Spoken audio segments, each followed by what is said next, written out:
Microphones and headphones provided by Audio-Technica. To learn more, head over to audiotechnica.com.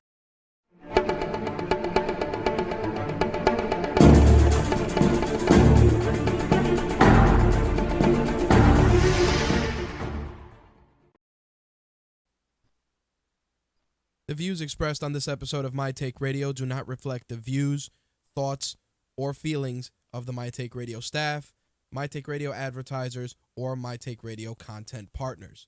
Listener and viewer discretion is advised.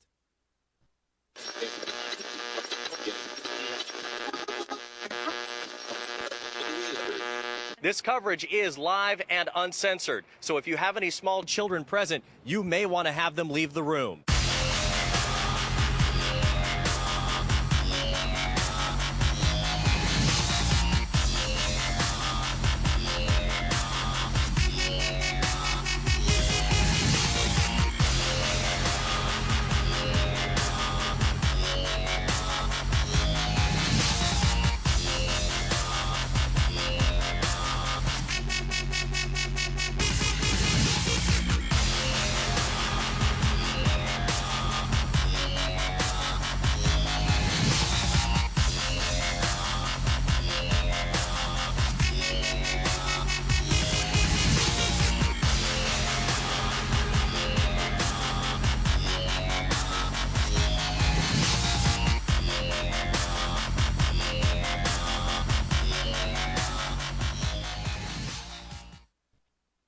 Hey, what's up, guys? My Take Radio, episode 280, presented by Rageworks, broadcasting live on Thursday, March 12th, 2015. I'm your host, Rich, and our caller number is 347-324-3541. Again, that caller number is 347-324-3541. For those of you tuning in for the first time, My Take Radio is a variety show covering mixed martial arts, professional wrestling, gaming, and entertainment. MTR is definitely rated M for mature due to strong language, so as always, listener and viewer discretion is advised. All right, so for those of you that didn't check out the MMA edition of the show, we made a couple of announcements that I do want to repeat for this week. Dark Helmet is telling me that there is a purple box instead of any video. Interesting. Maybe switch to another player, Dark Helmet. Let me know how that goes. Anyway, as I was saying, we made some announcements during last night's show, Wednesday night's show, depending on when you listen to this. And first thing I want to get into is we are beta testing the forums, and we kind of have a service that we're going to use, but it's definitely slowing down the site. So we've been talking with the developers of this particular forum to see if it's something on our end or on theirs. And we're working on it, trying to get some stuff squared away. And if all goes according to plan, I'm going to reach out to a couple of you guys to do some beta testing with us so that we can see if it's ready for public consumption. And on top of that, to make any improvements needed to give you guys the best forum experience possible. So, like I said, we are waiting to hear back from the devs, and we'll see what the deal is with that. The other thing I talked about yesterday, Slick just told me that all streams are purple. Weird. Let me send a communique to our friends at GFQ. Let's see what they say. Thank you guys for the heads up. Dark Helmet, Slick, much appreciated.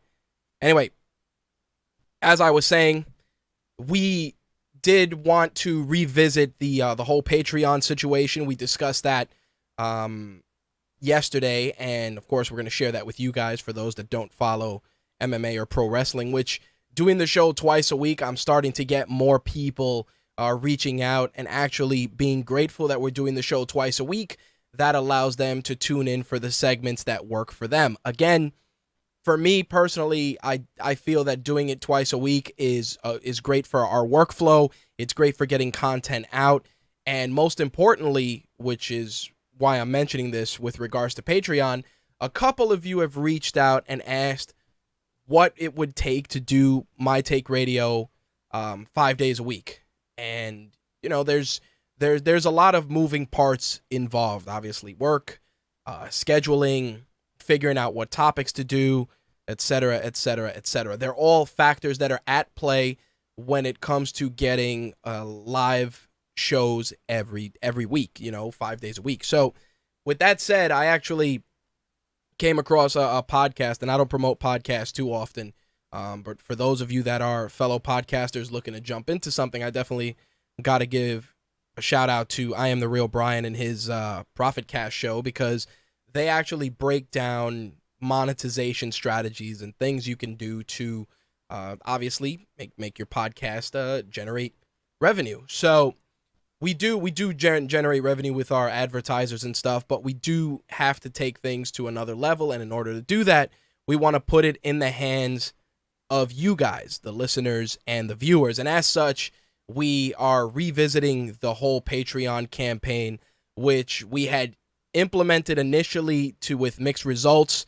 The only thing that came out of it, obviously, we got some support from our good friend and longtime listener, Javon Lewis, who supports the show in all forms. Definitely big thanks to him for his patron contributions. But we're revisiting it, and we want to do it a little differently.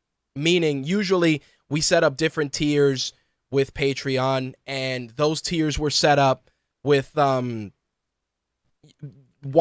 an episode or $5 an episode donations. And those tiers, once they were set up, would allow you guys to get different perks, different benefits. The $1 tier, of course, got you an on-air mention, an on-air thank you. The $5 tier got you a patron's credit on our video shows. And, it was off to a promising start, but after listening to Profit Cast and kind of exchanging some messages with the Real Brian, who hosts the show, I realized that the approach that we were using just wasn't the right approach. And with that, like I said, we're going to revisit Patreon, and we're going to give you guys an opportunity to really have some direct involvement. And the way I'm going to do it is, there's going to be some reward tiers, and we're going to set some of those up. But the bigger goal is to set milestones. Meaning, if we raise, for an example, if we raise $200 an episode, we will, do all of our content in HD, and patrons who get special bonus episodes exclusive to them. And, if we raise, I don't know, the hypothetical, you raise $1,000 an episode, that's 4 episodes a month, it's $4,000. Obviously, that'll allow us to, expand our equipment, do some stuff on location, maybe cover some additional events, things like that. Those type of things are the kind of things we want to do, because at the end of the day, for you guys, with you guys being involved, it actually sets the course on how the show is going to pan out. And like I said, we went from 1 show a week to 2 shows a week by splitting the show. And, it'd be cool if we could do, 4 days or 5 and just give each dedicated topic its own show. I mean, Rageworks and all the shows that we're doing under the Rageworks banner are just growing exponentially, between Black is the New Black, which has a new episode on its way this weekend. Of course, MTR, all our other ancillary shows that we do, The Buried Show, VGN, which just joined us. We want to give you guys a complete experience, but those complete experiences, like anything else, you gotta put your support there somewhere. And, we have our t-shirts, we got all that stuff, we have our affiliates and our advertisers, and you guys, again, do a great job with that, and we're grateful. But we want to take this to the next level and give you guys the best experience possible. So over the coming weeks, we're going to record brand new Patreon video walking you guys through the process, and we're going to reach out to all of you via social media as best as we can and gauge what kind of rewards you would like, whether it's, on-air mentions, credits, DVDs with episodes of the show, or flash drives with episodes of the show, things of that nature. And we're going to try and set that up. And like I said, if we are able to raise enough, have enough patrons to raise a good amount of money, we'll be able to do some amazing stuff. HD video, like consistent HD video, 1080p. Maybe we'll get a Roku app, get some stuff like that set up, and we'll be able to get that. We'll be able to get that up and running. Again, we're going to be doing this and rolling it out slowly over the next couple of weeks. And like I said, I'm going to be picking the brain of some of our longtime listeners to see what kind of reward tiers would get their attention, and what they would like to see for the show as a whole. So there you have it with regards to that. Those are the only real big housekeeping items I did want to discuss. For this week's gaming segment, we're going to talk about a lot of stuff. We got PlayStation's very, very impressive numbers, the rollout of system updates. Slick wants to share his thoughts on Batman Arkham Knight's M rating. We mentioned that on air last night. In addition to that, we're also going to get into a ton of entertainment news. I know a lot of you guys want to call in and share your thoughts as well.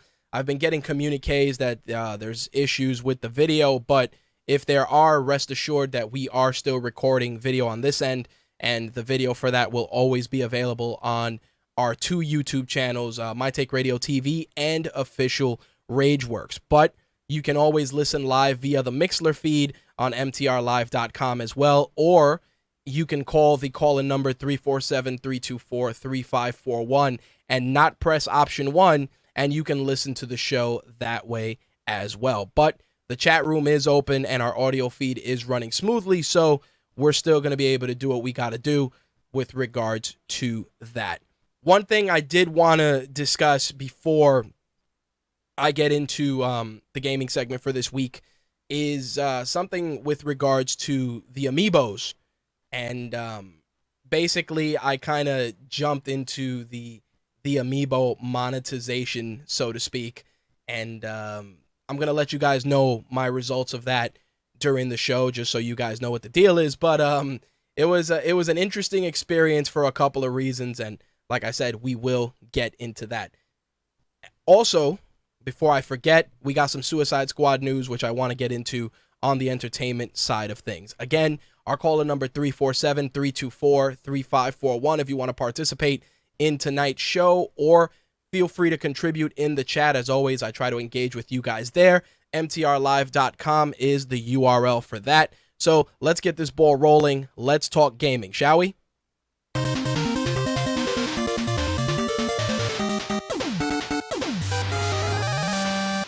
All right, so last week we were talking about special releases for Nintendo Amiibos. They were going to do a gold and a silver Mario, which were going to be exclusive to Walmart.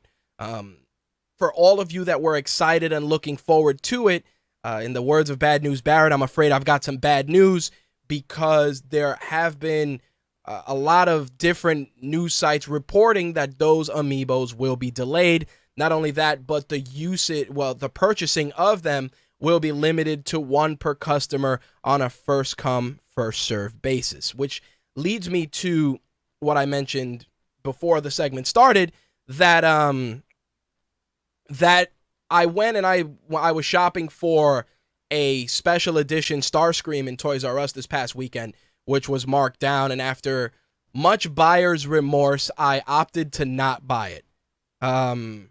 Slick just sent me a GameSpot article that says that they're not delayed. I don't know. There was a sign in Walmart today that they were delayed until the first week of April, but I'm assuming that may be due to location. Slick, thank you for the link. As I said, I was going to go in there and buy a special Starscream that came out. It was the Year of the Horse Starscream. They had marked it down. And while I was there and walking through the store, buyer's remorse kind of sunk in, and I decided not to pick it up. So I didn't pick it up. Instead, I walked into the gaming section just to see what they had, and a guy was unpacking some Amiibo figures.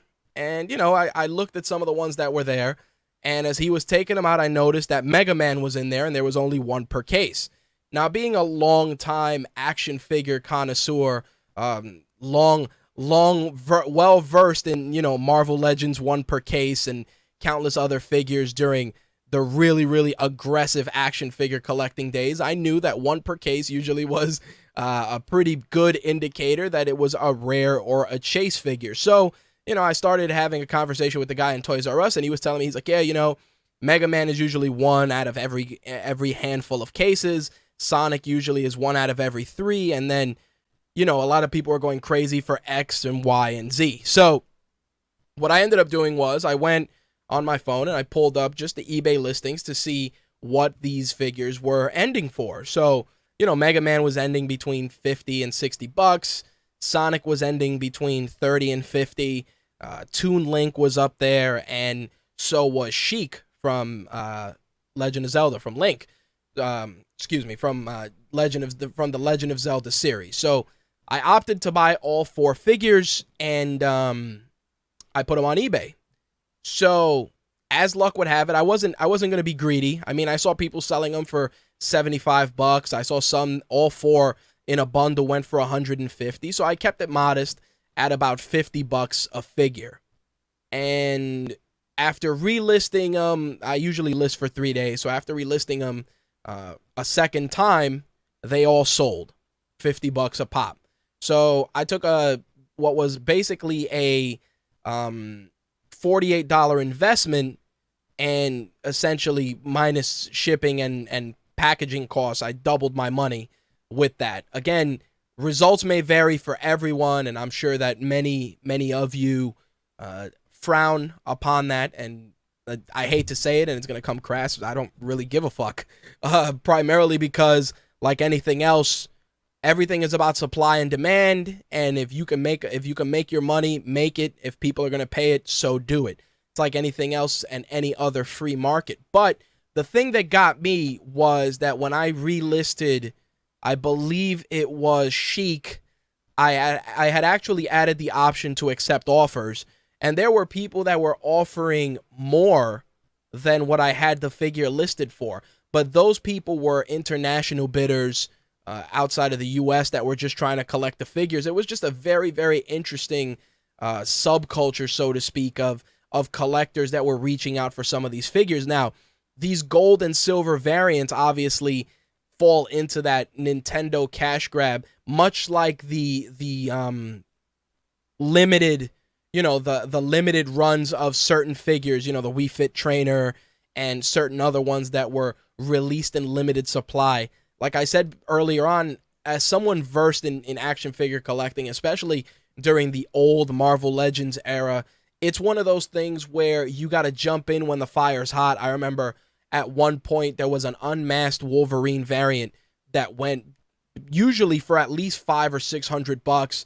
That one was one in every 10 to 12 cases, depending on which retailer you went to. And what ended up happening was the reseller market pretty much just kept jacking up the price until Marvel pretty much stuck it to everybody and released that figure as a common. So all those guys that had these figures on eBay for $500, $600, $700 a clip just saw their margins get cut pretty much down to the point where they had to sell them at retail. Again, a very interesting experience, and I didn't realize that the amiibo collecting subculture was so deep. But nonetheless, for those of you that have the gold and silver variants on your radar, either for reselling or collecting purposes, definitely check your local Walmarts. According to the article that Slick sent me, March 20th is still the target date. But again, make sure to check your local Walmarts and see, because many of the other news outlets are reporting that they were going to be delayed, I believe, until April 9th, till about April 9th or April 10th. So again, check your local Walmarts and see what the deal is if you really are interested in picking one up. And remember that results may vary. All right, so the other thing I wanted to talk about, and this is really, it's been a while since we've done this, some what the fuck gaming news. Now, Kotaku put out an article, and I couldn't believe it when I read it, about a police officer, a Jackson County Sheriff's Department officer that was fired because he was filmed making threats against an opponent during a round of Call of Duty Advanced Warfare. This former deputy, Michael Slater, got into an argument with another gamer known as David, who was making a quote-unquote trolling video. The argument quickly escalated to the point where Slater can be heard giving his home address to the man so that they can presumably throw down and settle their differences with good old fisticuffs. Anyway, during that exchange, Slater can be heard saying, "You're about to come to a fucking paid police officer's house. I get paid to beat up niggas like you." That's what was said. He even gave out his badge number as proof of identity, which is ridiculous on in every sense of the word. The spokesperson for the sheriff's office did confirm to Ars Technica that indeed Slater was making the threats on video and was terminated immediately after the sheriff became aware of the video. Number one, you don't know who's videotaping or streaming anything. Number two, threatening people on the internet is worthless. You know when you threaten someone on the internet, when you're able to recognize them and see them in a social setting to back up that threat. I'm not going to lie, once or twice I've had to, threaten a person on the web, but I made sure that I had their address so that I can get in my car, drive to said address, and punch them in the face. I am a bit of a nut job like that, but I'm not going to go and, especially with gaming.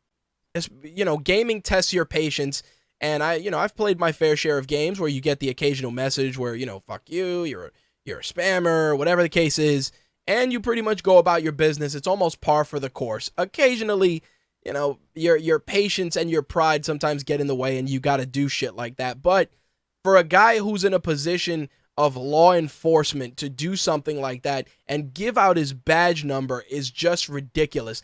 For number one, because you're giving out your badge number and threatening to fight somebody who you know damn well is not going to come to your house and punch you in the face. You know it's not going to happen. Number two, you're dropping, you're dropping, whether it's slang or not, you're dropping the N-bomb on a stream. And again, whether it was used in slang vernacular or not, you're an officer of the law. This is what happens. These are the things that go down. And again, it's very easy to make gaming the scapegoat in this situation. But again, decorum. You're an officer of the law. You know the deal. And if you're a gamer, you definitely know the deal. It's par for the course. Sometimes you got to take a rib online. And, I feel bad for a lot of female gamers that they always have to deal with certain things too. But like I said, someone in a position of authority needs to fucking chill, especially when you're giving out your badge number. For those of you interested in checking out the video, you can find it on Kotaku. Ars Technica has it up, and a couple of sites as well. It's just insane, It really is insane that this guy went to that extreme and gave out his badge number. So there you go. Now you get to be unemployed for being trolled on the internet. Nice work. All right, so Slick has some input and some insight he'd like to share with regards to Batman Arkham Knight's M rating. I'm actually going to bring him on board for that. He also wants to share some insight on GTA 5. I know Dark Helmet was also interested in calling in with regards to that. So let me bring Slick in first, and then we will take it from there. Dark Helmet, if you are calling in, just let me know in the chat so we can get you queued up as well. Slick, what's going on, dude? What's up, man? Welcome to the party, my friend. So, Arkham Knight, what's going on with the M rating? I don't know. I really think that the ESRB is like really feeling themselves right now, because Rocksteady, they've gone on record to say that in making excuse me, Arkham Knight, aside from telling a new story, they didn't do anything different from what they've done with Arkham Asylum and Arkham City. So they basically were expecting a teen rating. And the M rating, I'm based upon them saying that, I'm not thinking it's going to have any excessive violence above and beyond what we've seen in previous Batman games, because, what we have seen is proper for what goes on in the Batman series. Okay. I'm thinking that it has to do with language. Yes. Because, a lot of people, and we talked about this back when Arkham City came out, right. A lot of people complained about the overuse of the word bitch in Arkham City, which my response to that is, let me see, you have, basically Arkham City was a giant prison. So everybody other than Batman and Catwoman that you saw in there was essentially a prisoner. That's correct. You have a chick walking around in freaking bondage gear with, a body to die for, basically. They want to do one of two things. Rape her or rape her. And she's kicking the shit out of them. What do you think they're going to call her? I understand, and I want to kind of dig into that a little bit. Basically, the ESRB is doing their job, but to a degree, they're doing their job a little too well. But in the interest of being fair across the board, you also have to take into consideration that Batman is a character that's universally recognized by both young and old gamers. And by rating the game teen, the portal of entry for someone younger than the allocated teen age is definitely wider. And the reason I say this is because, think about it, games are rated T for teen all the time, and kids that aren't teenagers can buy them just as easily as gamers, gamers that are teenagers. There's no legitimate policing there. And again, I understand the logistics. I do. And I do think that, it's a little more overblown than that. But I'm also looking at it, like I said, on the flip side, trying to be fair to both parties. On the flip side, if you're saying bitch, or you have a red light district with live nude girls or stuff like that, which you're going to see in the game, or if terrorists are shooting civilians, which is something that they said was going to be shown, or there's acts of torture, things like that, you have to kind of make people aware of that, and it does change things a bit. That's not to say that in other games there weren't scenes of torture, because there were. We know that for a fact. But I think the ESRB is just doing their job a little more thorough than they should, because there's, like I said, there's a different portal of entry. Game companies, well, let me rephrase, gaming retailers, both big box and mom and pop and even middle of the road retailers, aren't really as aggressive in checking a T-rated game. You know this as well as I do. But M-rated games... Because they're not required to. Exactly. M-rated games raise that red flag and actually make the retailer want to work, because at that point, the retailer's not going to get in trouble. It's essentially what happens with the line between PG-13 and R. Same deal. Because how many PG-13 movies are there out there where the kids are younger than 13 and are there without, their parents? Happens all the time. How many R-rated movies are there where the parents buy the tickets and let their kids go in to watch the movie and go about their business? The problem is that we are forced to police, and I've talked about this before, poor life decisions. That's what it is. Go ahead. I was saying what it really boils down to, again, is something that we mentioned multiple times on the show, is what I like to call the pussification of America. Absolutely. What used to be par for the course is suddenly taboo again. It's like, right. We spoke about this last night with WWE. Right. Stone Cold used to come out every night and freaking flip off everybody. Correct. Now you can't do that. Right. Suddenly you can't do that anymore. And what I'm thinking, that's why I said I don't think the game's going to be especially violent or anything. It's probably going to boil down to the language again. It's what used to be a teen rating for Arkham City is now garnering an M rating, just because, especially, gaming gets a bad rap, and they do whatever they can to quote unquote punish, gaming in that sense. But what they ultimately want to accomplish is going to backfire, because as we've seen with Grand Theft Auto and many other games, you give a game an M rating, and if anybody in the chat who's played online with Grand Theft Auto will see, you seem to get more children. Right. That M rating, this is the gag, dude. The M rating is a target that screams, buy this game. That's all it is. It is a bona fide target to buy this game. And I'll be honest, even going into a medium like television, the acceptance of certain words on TV, certain things are more accepted now to a degree, and they fall in lines on, in the PG-13 category, or, TV 14, depending on what you're watching, versus, TVMA, TV 17, whatever the case may be. Think about it. Remember, and you may remember this, remember when NYPD Blue showed an ass on TV for the first time? It was the talk of the town for like a month. Thank you. And remember, once that happened, talking about ass or showing an ass on TV, or even referring to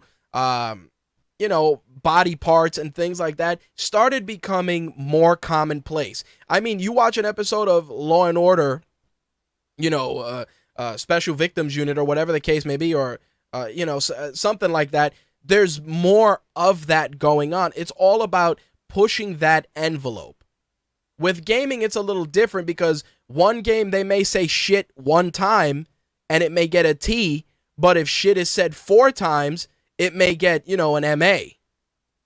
Or, if you're gonna rate a game, here's a good example. Look at Call of Duty. You're shooting terrorists, shooting them in the head, in the body parts, and the games have a pretty decent rating, but they're still selling. They still depict explicit forms of violence. Again, this is just a matter of you're taking a game that's recognized across the board with a character that pretty much touches demographics both young and old, and you're trying to cover your ass. That's all it is. And yes, it is a little bit of a pussy move. It does fall in line with that, but you know what? I'd rather they be thorough, and I'd rather go through the hassle of just showing my ID once than some 12-year-old kid getting their hands on it and their parents walking in and seeing some guy get tortured on an operating table and then complaining, on a mommy blog. I'd rather take the sacrifice. You know what I'm saying? See, I'm not disagreeing with you there. The only problem is the flip side of that, is that you don't have a 12-year-old getting their hands on it and mom and dad walk in surprised to see some, basically a game showing torture porn. The problem is mom and dad buy that game for the kid. Of course, and that's just about lack of education on the parent. But you know what? There's a couple of guys in the chat that are parents. Hell, I'm an Insta dad myself, and our generation is well versed in this shit. So when our generation has kids, they're gonna know what the deal is. But the generation before us, you think they give a shit? You think they look at that ESRB poster that is essentially the size of this notepad that they put in a GameStop? Think about it. Think about the ESRB poster you see at a local gaming retailer and how it looks.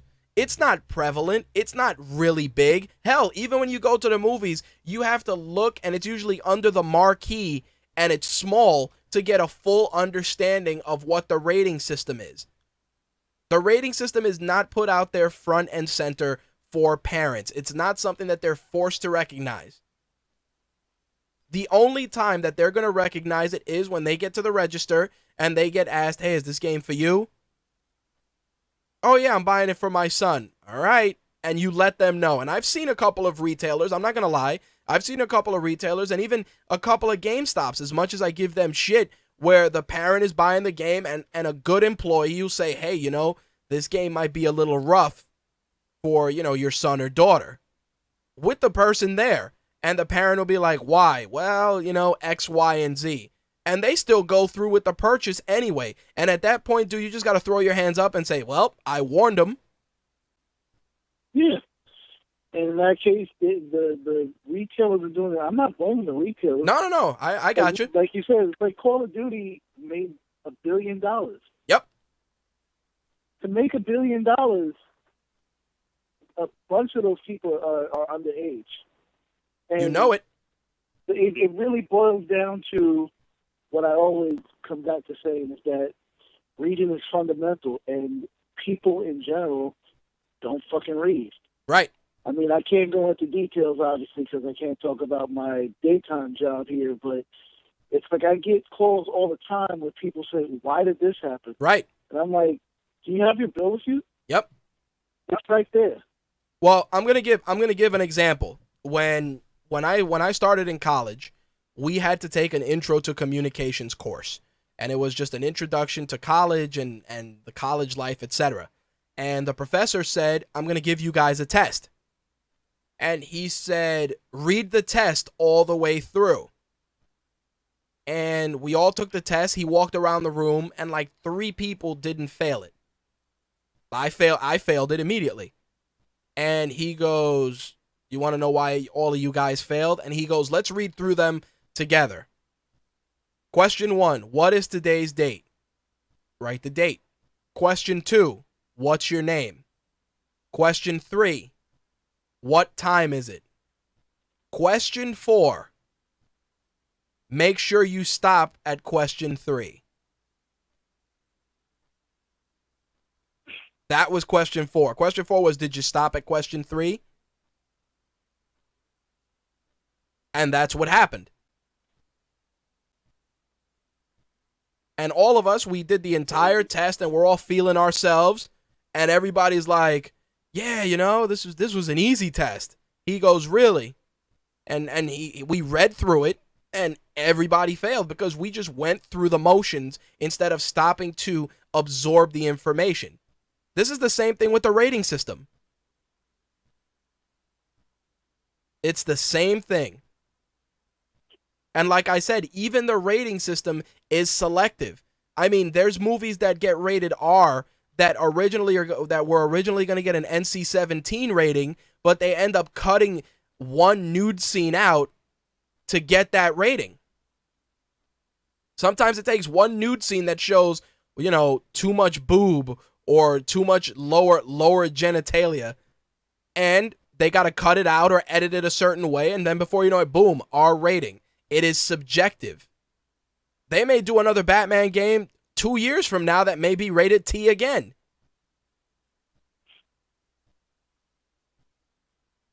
You never know. I mean, I'm just glad they didn't go back and try to edit the game to get the T rating. No, because at that point they're like, the game is done. It is what it is. But like I said, that M rating, dude, is a bullseye. It is a bona fide, please buy me. You know what the M rating is? Rated M, for many copies will be sold. In gaming, it's like it's kind of a gold mine. Cause yep. Then the kids that aren't supposed to play it want to play it even more. Yep, the most taboo things. I laughed at the parents that suddenly were complaining when Grand Theft Auto 5 originally came out. And they're like, oh my God, there's a scene with someone having anal sex. I'm like, yep. And your dumbass bought the game for that child. That's correct. And the best part is, even under the rating, there are some little things there rated M for mature, and then it'll say, you know, shows graphic violence or sexual situations. You know that. The shit's there. The stuff is there. And again, lack of reading. Or they only see the M and they're like, it's probably just people getting shot. No, not necessarily. Dude, this is the back of Grand Theft Auto 5. I'm looking at it. Mature, 17 plus. And it's a list. Intense violence, blood thank and you. gore, nudity, mature humor, strong language, strong sexual content. Thank you. And use of drugs and alcohol. There you go. That alone validates that rating. And you see how you just read that list? What did it take you? Maybe a minute, maybe less, to read that and realize, holy shit, this game got a lot going on. This is not for my 5-year-old. Thank you. This isn't for my 9-year-old or my 12-year-old. And again, that's all about raising kids. I remember I watched a movie, one of the first horror movies I saw. I don't even remember the name of it. All I remember was that there was a lady who had a slice on her abdomen and a giant scarab was crawling out of it. And she was naked. All you remember is that she was naked. Of course I remember that. Hello. But what I'm saying is that, you know, as I got older and more stuff was on TV, you know, again, my mother be like, listen, you know, I'm hearing a lot of cursing on what you're watching. If I hear one word out of your mouth, you're going to school with your jaw wired shut. Wasn't even a game, dude. Old school Puerto Rican ass whoopings. I was a badass little kid when I was younger. But again, there was decorum, you know, like everybody policed what I did, either inadvertently or blatantly. Because sometimes my mother would let me rock just for the sake of letting me rock until I tried to pull some slick shit and I'd get slapped right in the back of the head. She let you dig your own grave. You know? Yep. All the time. Again, this is how parenting works. But I'm glad that you read exactly why GTA is rated M. I'm glad you read it. Because people are stupid. Now. And when Batman and Arkham Knight comes out, I'm gonna check that out too. Oh yeah, I'd give anything for when the box art, if the box art is readily available at some point, definitely let us revisit that, just so that you know, we can discuss that on air for shits and giggles. Yeah, absolutely.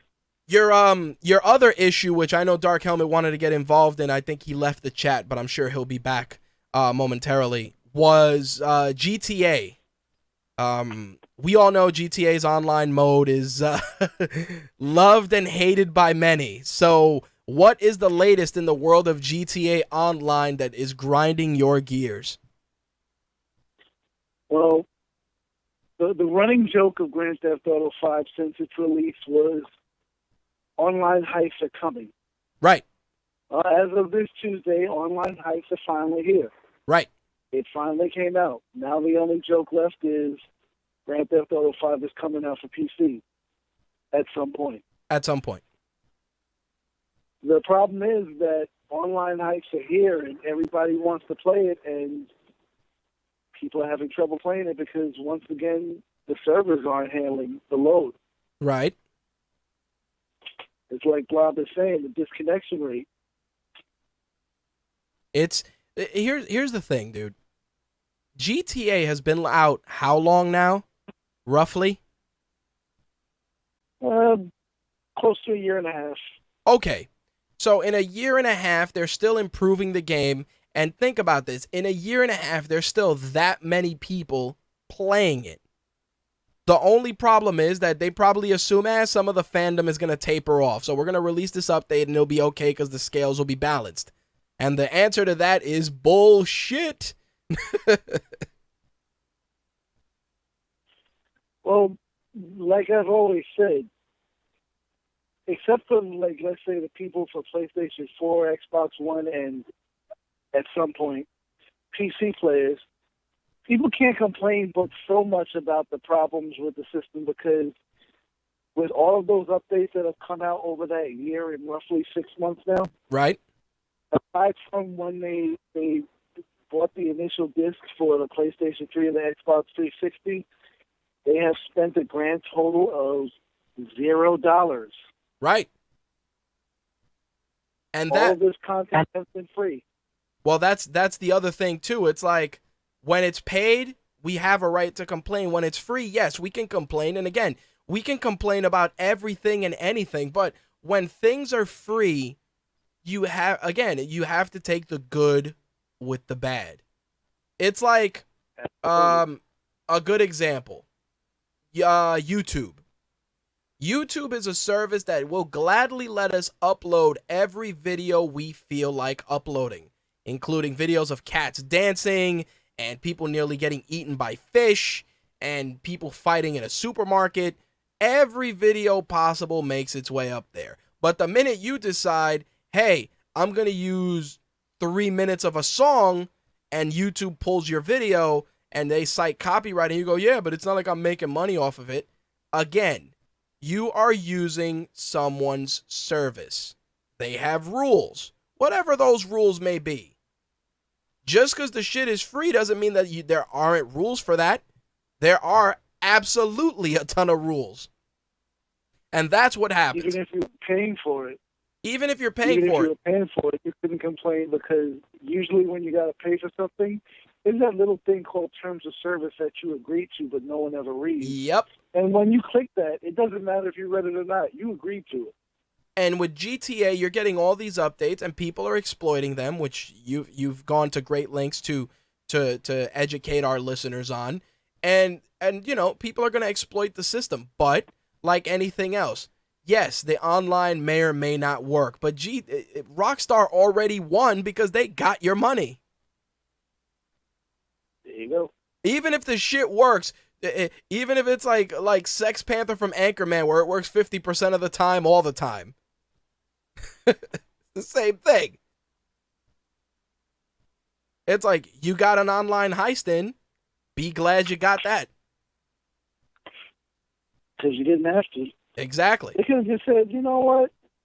Fuck it. We're not even going to bother anymore. Well, no. What I'm saying is, the online heist, they enabled the mode. If you got to play one game in, then you should be happy. You know, it's like, hey, you want an online heist? You played one, right? You played one. Yeah, but I wanted to play it every day. Well, you played one, right? One every week isn't bad. Why don't you try some more single player? Yeah, there's 2 heists in single player. There you go. Why don't you try some single player?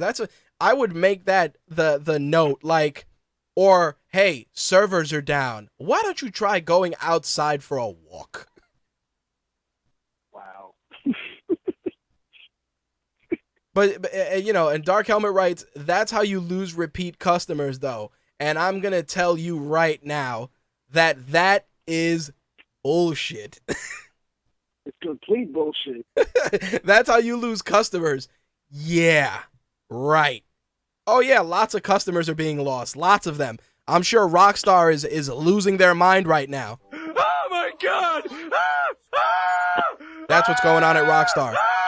Oh, that's better.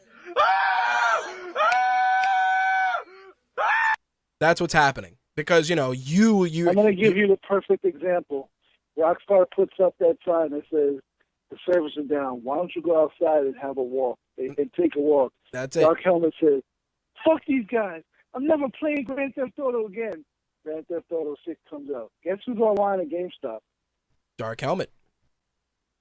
Well, speaking, and see, he's laughing because he knows it's true. Well, speaking of Dark Helmet, we're gonna get the take of the man on the street, like the news, and Dark Helmet's actually on the line, and he's going to share his trials and tribulations from the online gaming experience. Because again, coming from you, it's there's an asterisk there because you're a staff member. But now we're going to the man on the street, so please don't have some decorum when you issue your statement, Dark Helmet, unlike the news. Dark Helmet, welcome to the party. Well, hello. It's been a while. Holy shit. So, Get this guy off. with the latest update in GTA, you are clearly not happy. Please enlighten us. Oh, okay. Well, first of all, let's say you want to do a heist. Okay. The first heist requires 2 people. After that, it requires like 4. And of course, everyone's trying to recruit people for the heist. No big deal. That's no big deal. The problem is the constant server crashes or the freezes or the boots that you get. Like, I'll try to get a 4-person heist going, and I'll start it, and then I'll get Blob to join in. Okay, cool, we've got 2 people, waiting on 2 more. And let's say 2 more show up. All right, great. Then I get myself all set up, and one of the people's connection just fails. Boom, everyone's booted, just like that. Okay. Or even earlier today, like Blob and I were trying to set up one of his heists, just one of the 2-person heists.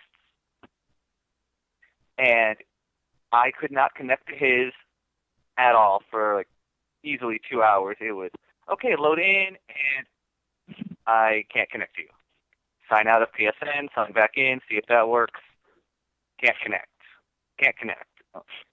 Like, come on, what is with the servers? They've had plenty of time to get this ready. They have plenty of money to make sure their servers are good. They knew that when it was going to happen, they were going to get flooded. So what happens? All these issues. Okay. I know it's been less than a week, but a lot of people are just tired of, oh, I can't log into it. I can't get anywhere with the heists. Okay. Well, let me put this in perspective for you. The heist came out what? Last week? This week? This past Tuesday. A couple days ago. Okay. Allow me to put this in a way that doesn't make me sound like a complete bag of shit, but well, I'm afraid I've got some bad news. The shit came out Tuesday. It is fucking Thursday. It is only 2 days. 2. And that's the prevention, son. Again, I'm not trying to make it sound like you're being entitled, but the shit came out Tuesday, and yes, I understand that there's updates and yada yada yada, etc., etc., etc. Get back to me by the end of next month and let me know if the shit is still broken. Because you're telling me shit is broken and the shit's been out 2 days. 2. And the shit is free. Hey. If you've got time to prepare for it, there's no reason to screw it up on day one. Do you fucking think that Rockstar was prepared for anything? Do you think they fucking prepared? They said, hey, are the servers working? And it's just a fucking chimp pressing a button. Yup, servers are good. You ever seen that commercial where they show the computer talking about credit scores? And it's just 2 computers in an empty room? That's what's happening. It is an empty room with 2 fucking computers. Oh, somebody wants to get into online heist. Are you in the mood? No.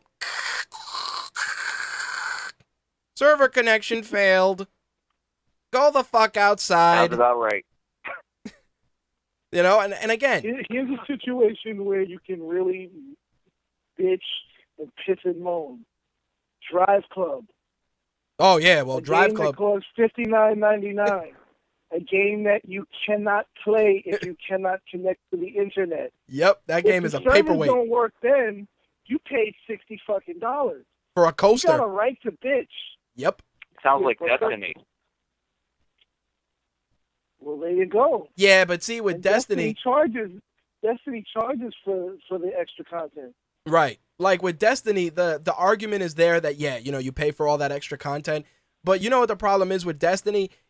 People can bitch enough and you're forcing change. Because the devs are like, fuck, we're charging people all this shit and blah, blah, blah. And we got to fix it. Rockstar's just like, oh, the shit doesn't work.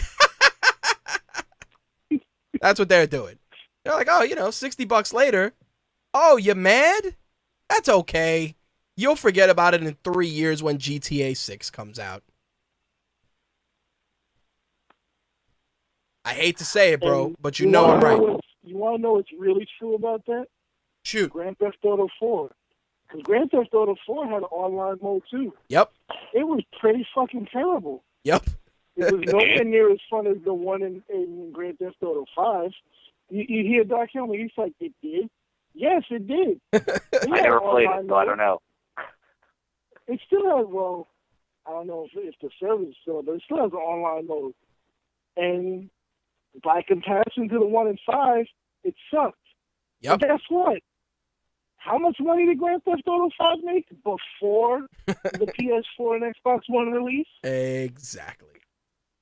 A lot. Mind you, they were, How much money is it going to make next month when it comes out on PC? A lot more. You mean in 3 months when it comes out on PC? Sorry, if it actually setup comes up out there. on PC, because. No, well, both of you guys have an absolute ridiculous amount of valid points. I have zero disagreements with any of you because both of you have legitimate gripes. Dark Helmet, as a gamer, as a member of the gaming public, wants to put his disc in the game, in the system, hit play, set up his heist, and go along his merry way. Obviously, a litany of factors are prohibiting him from doing that, which of course leads to frustration. Meaning, if your buddy's connection is shit, the heist isn't going to work. If the mouse running on the wheel inside Rockstar's server room takes a lunch break, the server's not going to work. If you decide to play the game while somebody's streaming Netflix, one of the problems is that his buddy's connection is shit. Well, not saying any names. Well, but think about it. If you decide to play the game and somebody decides, hey, I'm going to watch Netflix downstairs, your connection's not going to work. There are a litany of factors at play that essentially all lead. It's like choose your own adventure. Hey, you flushed the toilet downstairs? Up, your connection's not going to work. Oh, somebody rang the doorbell. Up, your connection dropped out. Hey, you're too close to a cell phone or a cordless phone. Up, fuck, your connection dropped out again. Again, you know, there's all these factors, there's all these different things that may or may not affect your experience. And again, you as John Q. Public are totally entitled to be annoyed by it because all you want to do is play the shit. And again, your gripe, totally valid. But does it need to be valid 2 days after the update came out? No. Yes. You know, here's a different gripe that Slick has talked about, Blob mentioned in the chat, cheaters, hackers, all of the above. That's a legitimate gripe because motherfuckers are just gaming the system and guys are getting murked and robbed left and right. It's like, oh, you had $18 million that you saved up over the course of the game and now you have $1. Good work. Oh, yeah. See, that's I never told you about what Blob, Audie, and I caught. Shoot. We caught a guy using a pistol that shoots rockets. I am not joking. His pistol shot rockets at incredibly high rates. We went to passive mode, reported him to Rockstar, and ended up getting him banned. He was livid. But we had video that we took. We had all the necessary info. He was gone. There you go. Well, think about that.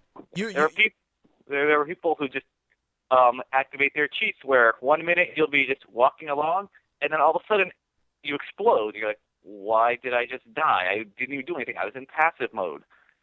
And people are just using, like, super bomb tricks. I'm like, you can't do anything when you're just constantly getting blown up.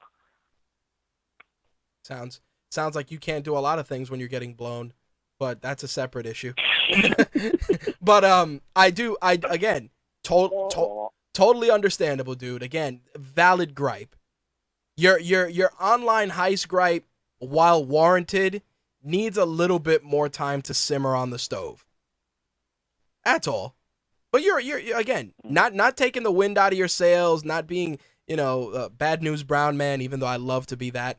But in all honesty, you gotta let the shit simmer. You know, if you come to me April 9th or April 10th when we April 8th or 9th when we do a show and you go, shit's still fucked up, and be like, all right, you know, you're kind of in the right now. 2 days after, bro, I can't run with you like that. I can't.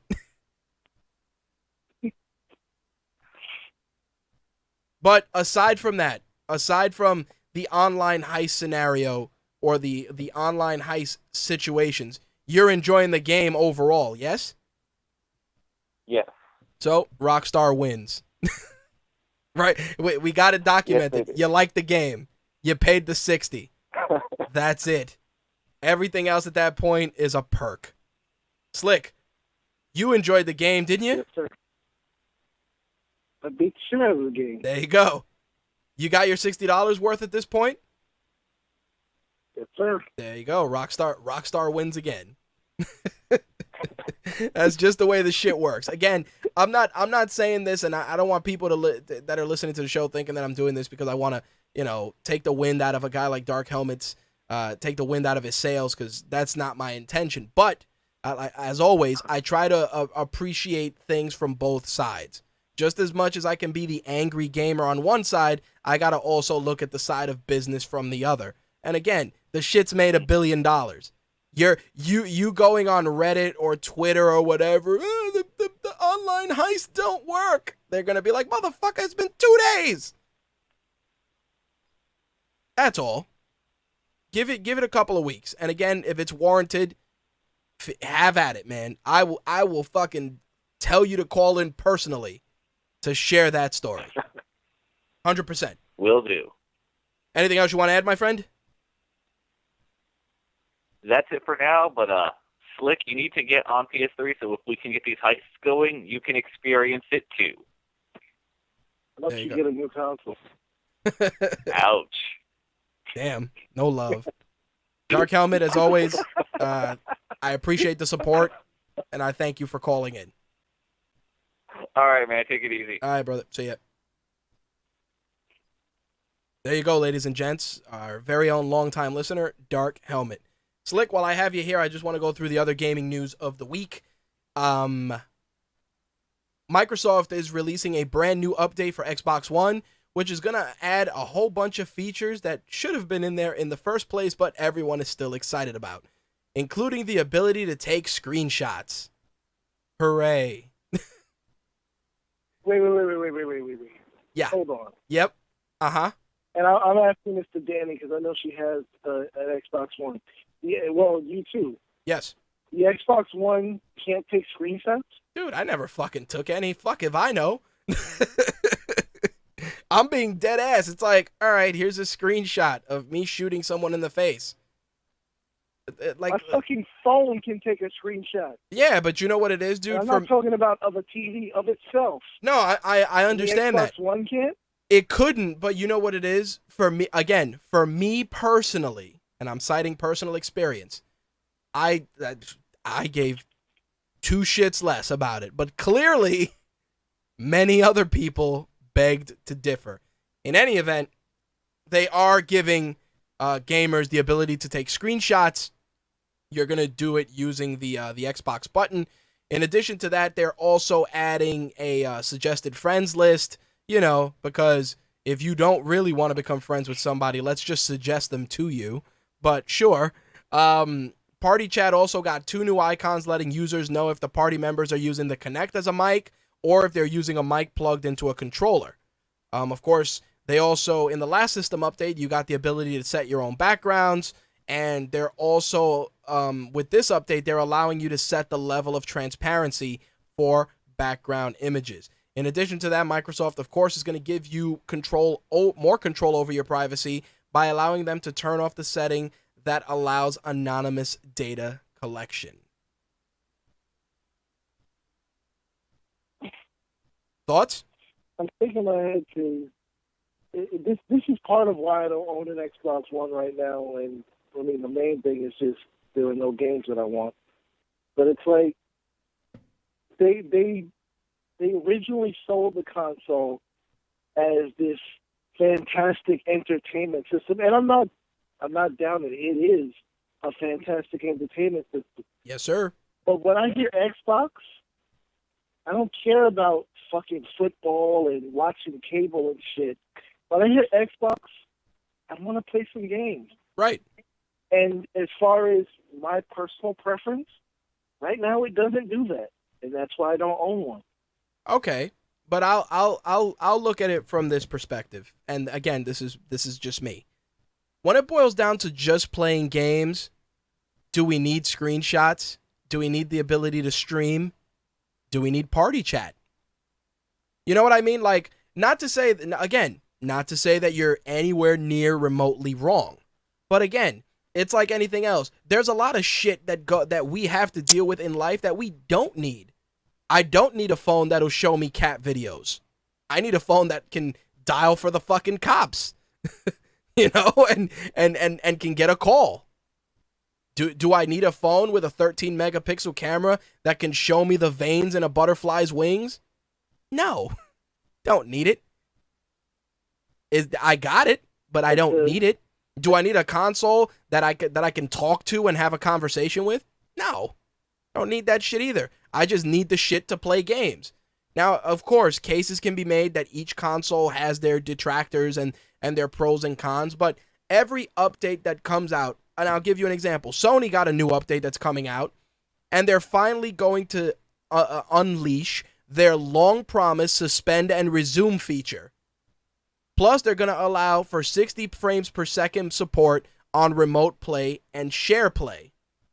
So, again, you got all those features that are being put in there, and you know, do you think people are jumping out of their skin looking for 60 frames per second? No. Or resume and, you know, restart or resume? No, because you shut the shit off, you go and eat food, you come back, you turn the shit on, and you continue your game. And mind you, they had promised that feature. So again, each system has certain updates that they haven't delivered on that they're trying to deliver now. Well, to answer one of the earlier questions, do I need my console to be able to take screenshots? Honestly, in this day and age, as long as I've been a gamer, yes, I do. Okay. Why? The whole disbelief factor. I did such and such in a game. Man, no, you didn't. Go look at your Facebook page. Right, and that. Oh shit, you did. Right, and that again has an interesting has a real world application. But at the end of the day, you're doing it because you want to prove a point that you're right. Not to say that's wrong. On the contrary, look, I fucking drove this car over a cliff through 3 flaming buildings and killed the boss. No, you didn't. Oh, here's the screenshot. You know, it's for your own. It's for your own. Yeah, there's video, there's photo, there's audio. That's just an ego thing, and that's fine. You know what I mean? Hey, there's nothing wrong with that. There's nothing wrong with you showing a car being driven off a cliff through 5 burning buildings and killing the boss. Hey, I'd congratulate you if you pulled that off. But again, but the thing is, just to cut you for a quick second. Like I said, as long as I've been a gamer, and I'm only saying these things from my own personal perspective, of my course, own opinion, what I personally want in games. Gaming started in arcades and arcade cabinets. Right. What did every arcade cabinet have at the top of the screen in the middle?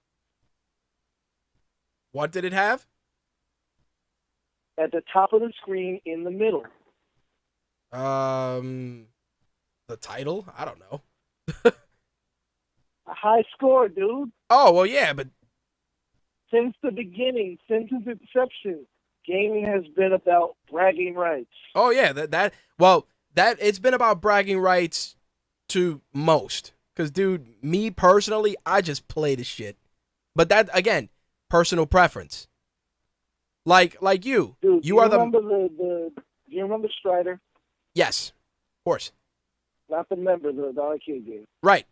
When that game was in arcades, I was one of 2 people in my neighborhood that would put in a quarter, and when I walked away from that game, the game was beaten. We would beat the game on 1 quarter. We went back and forth, getting the high score in that game. Right. And we would piss people off because nobody else got to play it, because we would just stand there and fucking play it all day, Right. trying to beat each other's score. Okay. But it's like, why do you think? I mean, I say it myself. Why do you think I'm a trophy whore?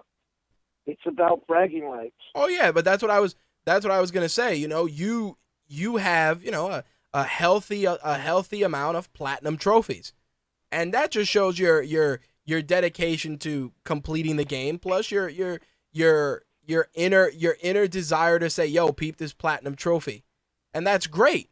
And dude, I commend you for it. Me, play the shit, beat the shit, move on. Again, that's not taking anything away from you. On the contrary, I wish I had that level of attention to want to dedicate to a game, but I don't. And I make no qualms about it. How many times you're like, yo, did you get this trophy? Nope. What'd you do with the game? Sold it.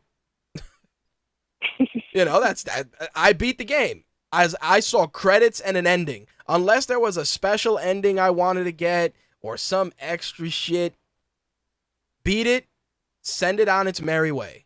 Let someone else enjoy it. And that's it. And that's what I mean. Like in the old days, there were no trophies. There were credits. Don't get me wrong, high score was nice, but when you beat Mario or you beat Super Mario Brothers 2 and you realize that Mario dreamed the whole thing, you're like, what the fuck did I just play? Yeah, the high score was cool, but the end result that mattered was the ending. You get what I'm saying? Yeah, I'm just saying exactly what you're saying. And that's, again, but that's for me. But the thing is, and that goes back to what I'm saying. Before you could actually take a screenshot, unless you had a fucking camera handy, Yep. there was always that dickhead that said, you ain't beat Super Mario Brothers 2. Of course. You could describe the whole ending, like, somebody else showed you that. Yep. Oh, absolutely. I remember when people modded the Street Fighter arcade cabinets, or there was those really shitty versions of Street Fighter where you could throw 2 fireballs at a time. Or would be up in the air and you just keep rising. Yep. Or 17 sonic booms or whatever. I remember talking about it in class, and a kid was like, man, that's bullshit, man. You can't fucking do that. And I was just like, all right, let's walk to the pizzeria. You walk to the pizzeria after school, put the quarter in. Oh, look, 2 fireballs at a time. Point proven. But I just did it because it was within the realm of, hey, I can prove this.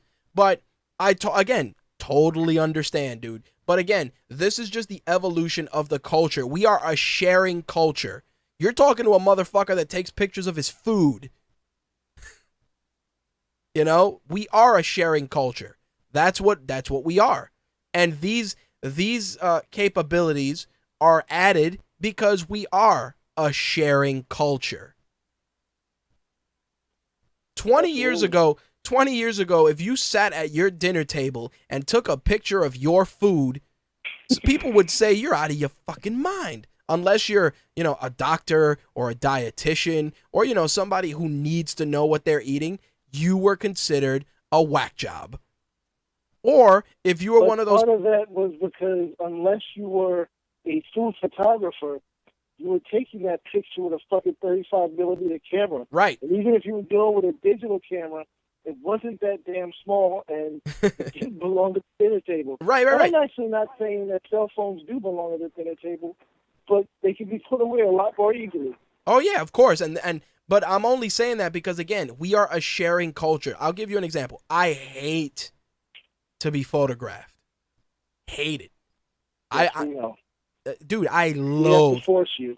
Yeah, I loathe. We either have to force you or make it fun for you. Right. It's like trying to get BA on a plane. There you go. But think about this. How many photos do I share on a consistent basis? You see what I'm saying? But why is that? Because we made it fun for you. Right. It's fun. It's accessible. But here's the other part. It is a means of camaraderie and communication. If you go and you take a real cool screenshot and you share it on Twitter and people start engaging you on it, yeah, sharing that and sharing that boast and that accomplishment, that's the residual goal. But getting communication, camaraderie, maybe people got questions, that goes back to the social aspect. And that's what's happening with gaming. People ask me, what fun is it streaming a game and people are sitting there watching you play? The fun isn't in the stream. The fun is in the engagement. You get what I'm saying? Exactly. People that aren't part of this culture don't understand that. It's the same thing if you ask a cosplayer, what do you get out of dressing up as X, Y, and Z? They're going to tell you personal fulfillment, being able to interact with fellow fans of X character. If you're a cosplayer who's really ahead of the curve, maybe you go to children's hospitals and do stuff. There's different things. There's different ways that you bring people together with whatever interest you have. And this applies to everything. Sneakers, action figures, movies. Why do you think Reddit is so popular? Because there's a subreddit for everything. I can go to Reddit and type in socks, And there is a subreddit about people that like to share pictures of the socks they wore because they're colorful or they have characters on them. Hell, I know 1 or 2 guys on Facebook that are actually participating in hashtag sock wars. It is 3 or 4 guys that every day put up a picture of their socks. And I know these guys. I know them. I know 2 of them through, the show and stuff like that. And 1 guy I know through, a friend of a friend, a guy that knows a guy. But dude, I see the pictures on Instagram and on Facebook of sock wars, and dude, you can look it up and you see all these people just showing pictures. Yo, this socks, look, check out my Deadpool socks, or, check out my Batman socks or whatever. And people are, dude, 25 likes, 50 likes. Yo, those are dope. Where can I get those? Etc., etc. Think about it. It is socks.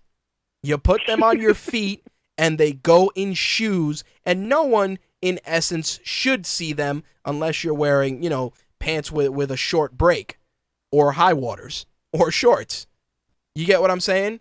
This is what happens. And these updates, yes, there's legitimate gripes. Like I said, you could say, hey, I could take a screenshot with my phone, whatever. But the fact is that at the end of the day, it's all just means to an end to make this all more social. And in a way, I mean, I get it. And in a way, the developers love it because think about it. You're just driving more interest to their game. There's a couple of companies that love streamers because those streamers have gotten more eyes on their product than any advertising campaign that they paid for did. Yeah, but that's part of what I was getting at. Like I said, I can't say that I never do, because I do, but I try not to shit on things that I maybe don't have or don't want to get, because I understand that there are people that do, and to each their own. But the reason why I got that way when you said that the Xbox One doesn't currently have the capability. Oh, because they bragged. Because they bragged a shitload. Let's go back to this time last year.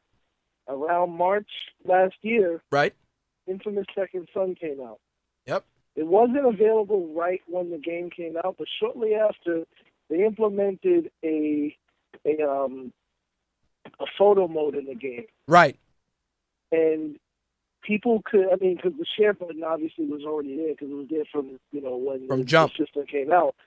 But people were able to, they didn't even need the share button. They just would pause the game.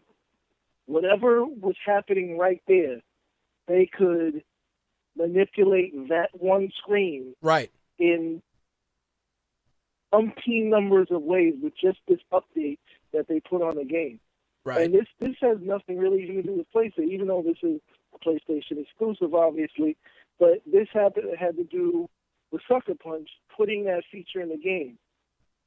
They basically gave you an update that said, advertise for us, please. Right.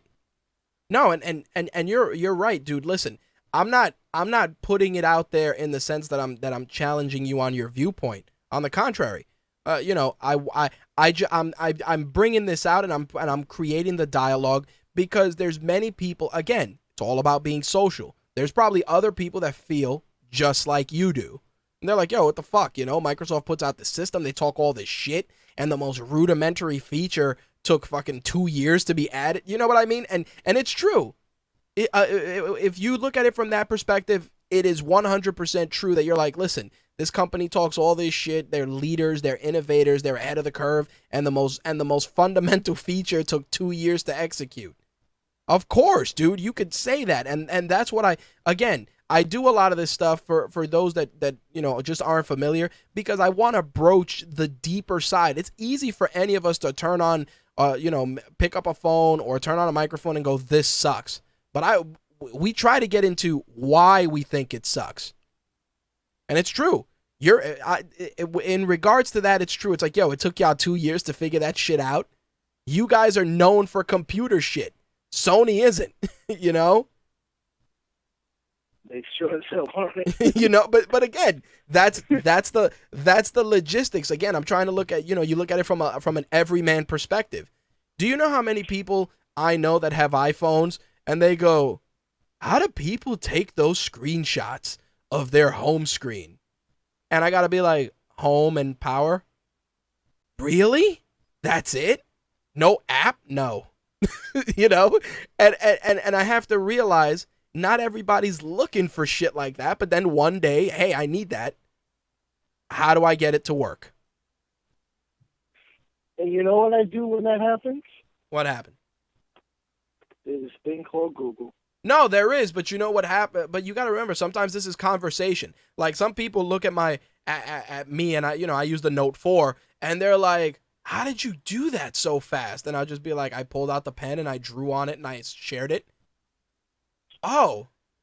Yeah, but well, that's specifically because it's the Note 4. Right, but an Android phone might not be able to do that. Exactly, but and you got to talk. Even when you tell me how to do something, I might not get it completely, and I still have to Google it. Right, but you know what it is? It's, again, the whole social aspect.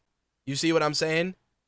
Like, it becomes a question of, wow, you got this device, you spent $800 on it, and the only thing you do is talk and text on it.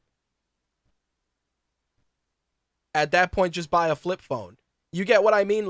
It's always about form and function for everyone. It's like, and this is going a little off the rail a bit. You know, it's like the announcement of the Apple Watch. Hey, it reads all your vitals. It does this. It does that. It does this other thing. You can call Uber with it. And you know, even me, I'm like, really? You can call Uber from your watch? Who the fuck would do that? And then I thought about it. And I said, maybe someone who, you know, just is able, it doesn't have access to their hands at the moment. You know? Or someone that's jogging or running or trying to do something and they want to feel cool and talk to their watch. Whatever the case may be, it's a feature and it's there. Is everyone going to use it? Nope. But somebody figured, hey, it'd be cool if you could call a cab with your watch. All right, no problem. And that's what I mean. There's a lot of shit we don't need. We don't need watches that give us navigation or text messages or alerts, but they're out there. Hell, I use a Moto 360. Love it to death. You know what I like to do? Share all the cool watch faces. Why? Because you can't do that shit with a regular watch. Absolutely. That's it. You know, call it childish or whatever, or what, you know, depending on who it is. But hey, I couldn't do that with a Rolex. It's like, yeah, that Rolex is 10 G's or 25 grand, but hey, can your watch throw fireballs? Nope. Can your watch have Baymax kicking a soccer ball while the time is being told? Nope. Get back to me when it does. Everybody gets that My Take Radio is a big kid show. Of course, dude. Dude, I'm on Facebook right now. I took a picture with Baymax today. I know, I saw it. And it put a huge smile on my face because, you know, that's how shit is. But again, let me not belabor that and go into the other news. So Bethesda announced that they are releasing a prequel to Wolfenstein: The New Order. The brand new game, Wolfenstein: The Old Blood, hits PS4, Xbox One, and PC on May 5th, and it will be available as a retail and a digital download. This will allow you to once again reprise the iconic role of BJ Blazkowicz, who many of us know from previous Wolfenstein games. I think that Wolfenstein, you know, The New Order was surprisingly enjoyable. And for them to kind of go back and dip into, you know, the retro and bring BJ Blazkowicz into the fold is always cool. You know, I love all the old school Wolfenstein games. So I think it's just going to be a real fun game. The real question is going to be, is it going to be a full retail release with a $60 price tag, or is it going to be something that's lower cost? Either way, it drops May 5th, and once we get some more news, we will definitely make sure to give you guys updates on that. Did you play Wolfenstein at all? The new one? I haven't. I mean, I would definitely try it, but I've never played it. The other announcement with regards to DLC came from 2K Games. We shared it on RageWorks.net. It is the brand new NXT Arrival DLC pack, which came out this week. It's $6.99 if you have the season pass. I believe it's included with the season pass. You get JBL, Adam Rose, the Ascension, Connor and Victor, and Emma as part of that DLC pack. For those of you that have the season pass, you know what the deal is. If you don't have the season pass and want to pick that up, it is going to cost you $6.99. The other bit of DLC news is definitely going to make a lot of Xbox 360 and Xbox One Titanfall owners very happy, but the DLC, Or that very angry. or very angry, depending on who you are. If you are like me and got Titanfall for free, it's no biggie. But if you did pay the $60 and you paid for the DLC, you might be a little pissed off. Anyway, they are giving the DLC away for free. So if you have an Xbox One or an Xbox 360 and still have Titanfall and were not forced to download it when you bought the system, feel free to log into your system and download the DLC pack for the whopping price of $0. I think that's Microsoft being a little bit pissed that Titanfall 2 is not going to be a Microsoft exclusive. That is correct, and I'm glad you brought that up. But Titanfall 2 is going to be multi-platform, and I knew it was coming, and the reason I say that is because you look at the Xbox One numbers for Titanfall, and while they were good, it's like anything else, dude. Greed. Titanfall was never going to move the same amount of units as Halo did. It just wasn't in the cards. Not to take anything away from Titanfall because it's a fun game. It's catering to a different audience. You would think that it would grab the Halo community immediately, but the only thing that grabs the Halo community is more Halo. So, with that said, they decided we're going to do one better and we're going to up the ante by releasing the game multi-platform. I'm sure Microsoft wasn't happy, but you got to look at the big picture. It's an IP that's, pretty enjoyable, and they want to reach a brand new audience. So who can fault them for making that choice? Nobody, especially if they didn't make the numbers they wanted to. This is true. On the flip side, with regards to that and Titanfall 2 being released, another highly anticipated sequel that many of us thought we'd get our hands on this year has been delayed. That is Uncharted 4: A Thief's End. It has now been pushed to spring 2016 instead of the original window of later this year.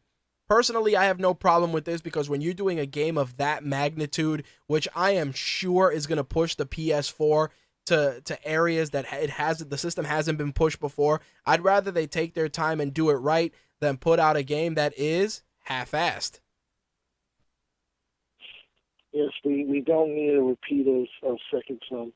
We don't need a repeat of Second Son. We don't even need a repeat of Assassin's Creed Unity, which is a great example of that. Yeah, that's a better example of Second Son because the only problem with Second Son was really a lackluster gameplay. Nope. The game itself is bad, but Unity is kind of fucked up. Yeah, Unity was real fucked. Dude, it was so bad. You know that. It was so bad that they're like, oh, all that DLC we were going to charge you for, please just take it. Take it for free. Please. Please just take it. And that's what happens. On the flip side, the last bit of DLC news I wanted to put out is that Evolve is getting 2 DLC map packs, and they're both going to be free of charge. The Broken Hill Mine and the Broken Hill Foundry are available on Xbox One on March 31st and will be available on PS4 and PC on April 30th.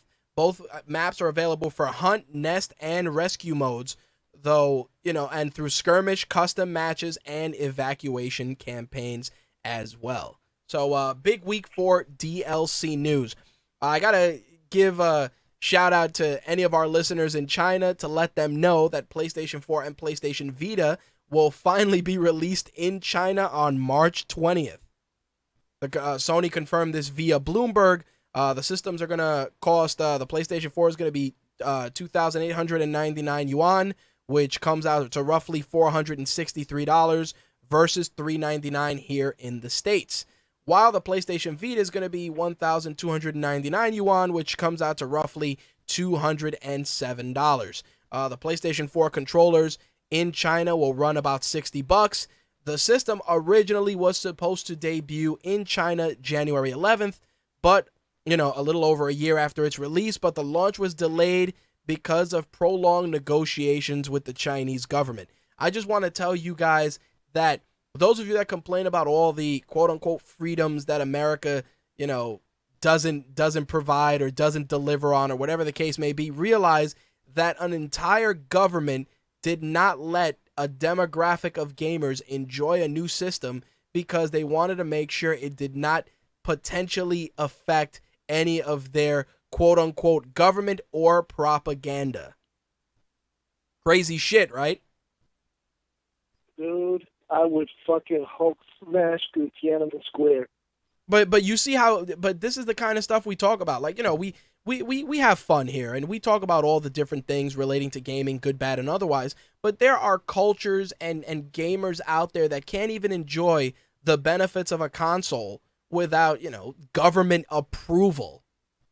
So again, before you jump on your soapbox to complain about free DLC that's not delivering the goods 3 days after its release, I'm fucking with you, Dark Helmet. Realize that there is an entire country that can't enjoy what you're enjoying now because their government wants to make sure that it's okay for them to do so. That's some bullshit. Who are you telling? But that's why I said, and we have listeners in China, and I have the the numbers to back that up. So I don't understand how they can figure out what I'm saying, but hey, more power to them. In any event, you guys that are chomping at the bit for a PlayStation 4, your prayers will be answered on March 20th. Anything else you wanted to add to that?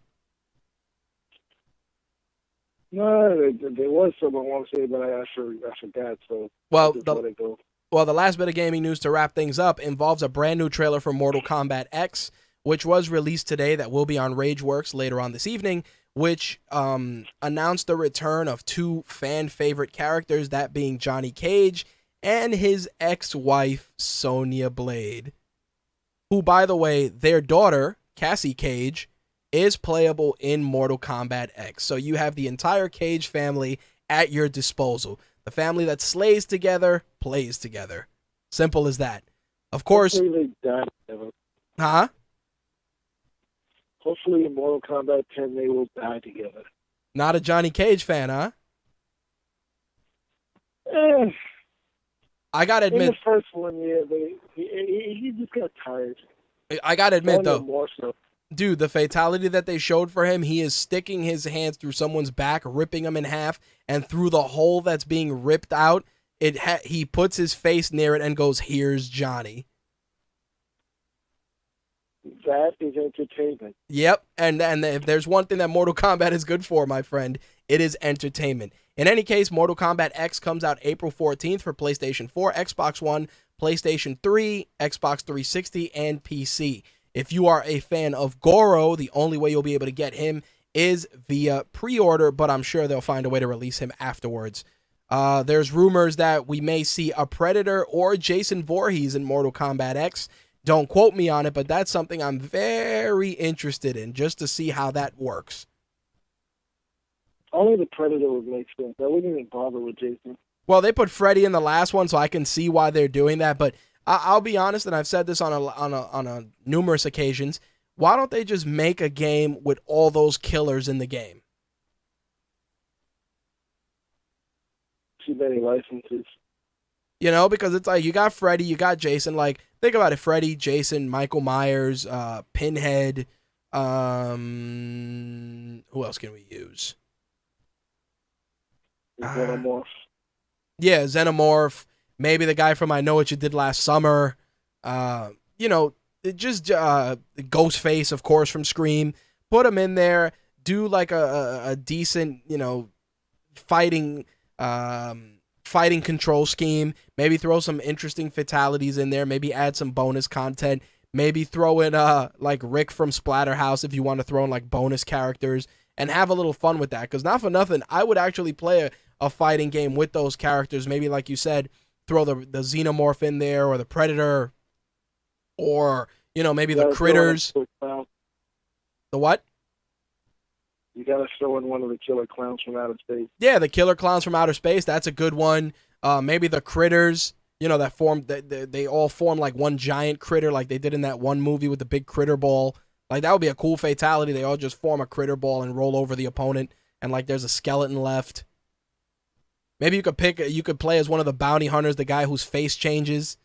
Make him play like Shang Tsung, transforming into all the other characters. Like, stuff like that, you know? Because it's like, if you're using Freddy in one, Jason maybe in the other, or the Predator, you might as well just go all in at this point, you know?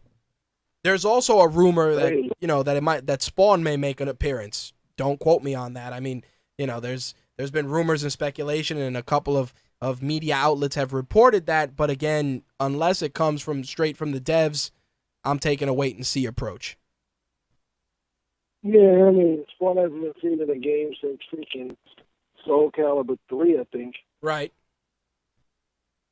But, you know, I think that those guys creating a game with the killers, I think it would sell, man. I think just because if you use that same engine, you know, you throw those characters in there, maybe you throw in one or two Mortal Kombat guys, you know, obviously for shits and giggles. I think it would work, man. I think people would play that shit. Of course they would. And you could have variants, just like you did with, you know, all the different Sub-Zeros and all the different ninjas. Like, you could have regular Jason, Jason X, Potato Sackhead Jason. You know, you could have regular Freddy Krueger, new movie Freddy Krueger. You could have Freddy Krueger that looks like in that one game, in that one movie where he turned into a video game character, or the one that turned into a superhero. You could have regular old school Michael Myers, modern Michael Myers.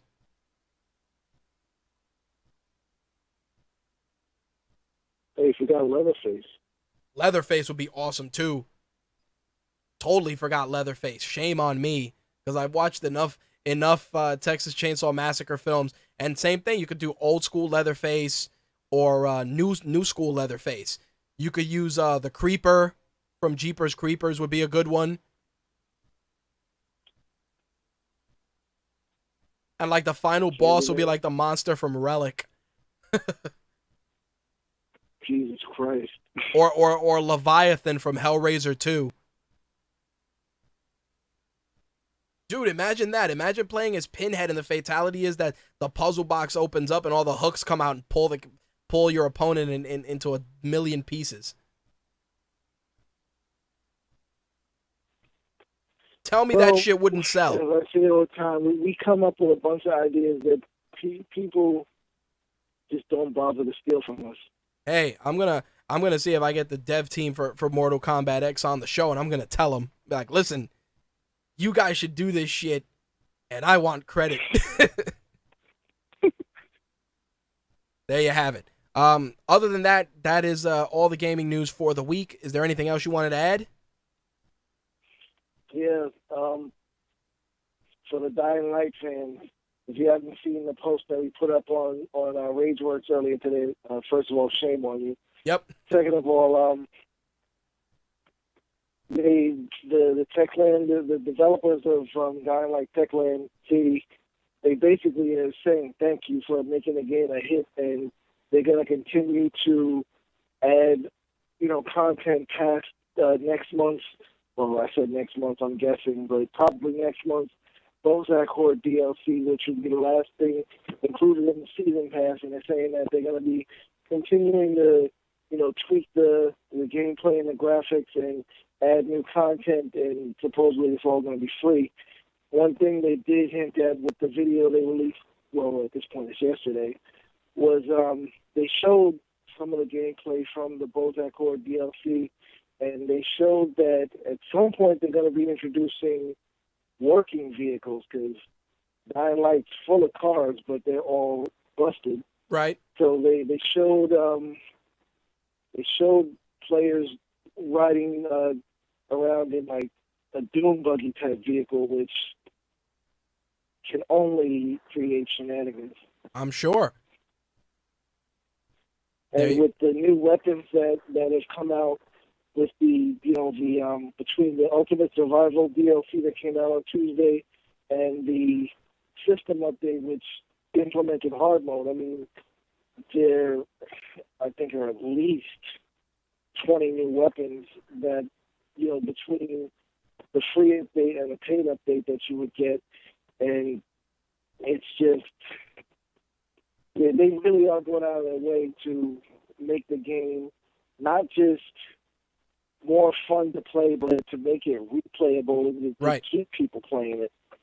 And that's all that matters. Again, those are devs doing right by their consumers, and definitely props to Techland for that. As always, make sure to check out that post from our very own Slick on rageworks.net. Anything else? Yeah, I'm good, man.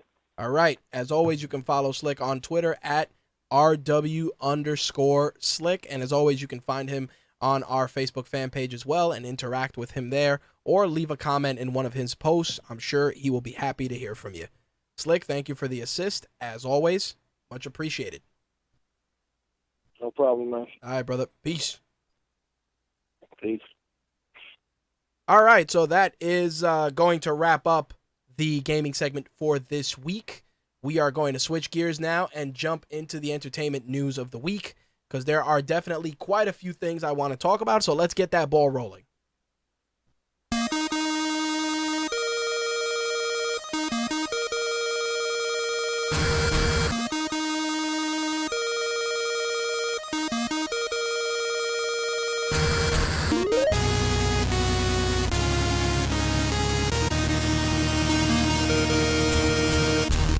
All right, so I want to open things up with a very, very unexpected announcement for a movie that I knew was going to get a sequel, but had really just fallen under the radar for quite some time, and that is Tron, which essentially at this point would be Tron Legacy. Tron Legacy 3 was announced as starting to film this fall. Of course, it's been 5 years since the first, well, correction, let me rephrase that. Tron was the first film, Tron Legacy was the second, and it's been 5 years since Tron Legacy hit theaters. And it was announced, as I said, that Tron Legacy Part 2, which essentially is Tron 3, is going to start shooting this fall. Tron Legacy earned $400 million off of a $170 million budget. It had an amazing soundtrack from Daft Punk and was surprisingly enjoyable for a film that, you know, for a sequel of a film that was pretty much as old as I am. I remember watching Tron on Channel 5 when I was a kid, and of course I ended up watching it and owning it on subsequent medium, of course VHS, DVD, Blu-ray. I picked up the original Tron and Tron Legacy, which is an awesome reference disc. If you have a great home theater, I recommend you pick it up. Very, very psyched for that. I'm definitely hyped to see what they do, where they take the story.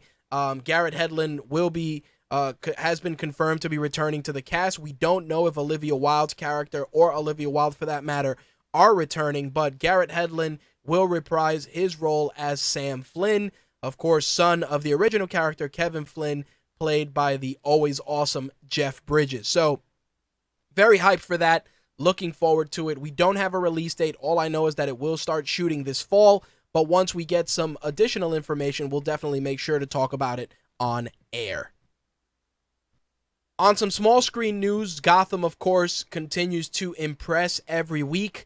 The latest announcement with regards to the show is the introduction of a Gotham City and Batman mythos mainstay, that being Lucius Fox, who will be joining this series. He is going to be he's going to be played by Chris Chalk, who many of you may know as Gary Cooper from Newsroom, Tom Walker from the first season of Homeland, or Jodie Adair from Justified. He's going to be playing Lucius Fox and will be appearing in the penultimate episode of the first season. Chalk does have an option to return in season 2. I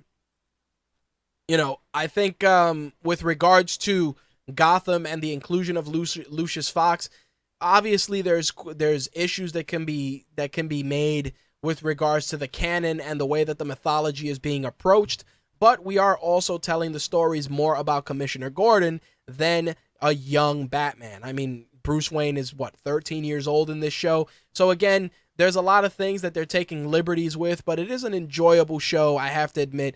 The police procedural with superhero undertones is something that is not often done. I mean, Gotham definitely set the standard for that, and now Powers, which debuted on the PlayStation Network, of course based on a comic as well, is following suit. And I actually watched the first episode of Powers and was thoroughly impressed, not only with the original programming that Sony is putting out, but just with the cast and the great acting talent that's there. Sharlto Copley, Eddie Izzard, which is tremendous in that show.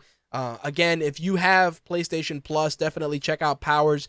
If you don't have it, you can watch the first episode for free. Of course, that is the dangling carrot to get others to non-PlayStation Plus people to actually pick up the service, which with all the free games and deep discounts pays for itself within 3 months. So if you've been on the fence but want to check out Powers, it is available on PlayStation Plus.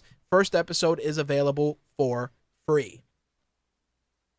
On the Marvel side of things, it looks like we will be seeing Grumpy Cat, a.k.a. Jeremy Renner, a.k.a. Clint Barton, a.k.a. Hawkeye, not just in Avengers Age of Ultron, but we will be seeing him in Captain America as well. Captain America Civil War, for that matter, which hits theaters May 6, 2016. Hawkeye will have a prominent role in that film. Of course, in Captain America Winter Soldier, the Black Widow had a prominent role in that film, so definitely a good way to carry over certain characters and give them additional screen time. Again, Captain America Civil War hits theaters May 6, 2016, but if you are a Hawkeye fan, you can see him in Avengers Age of Ultron, which hits theaters May 1st.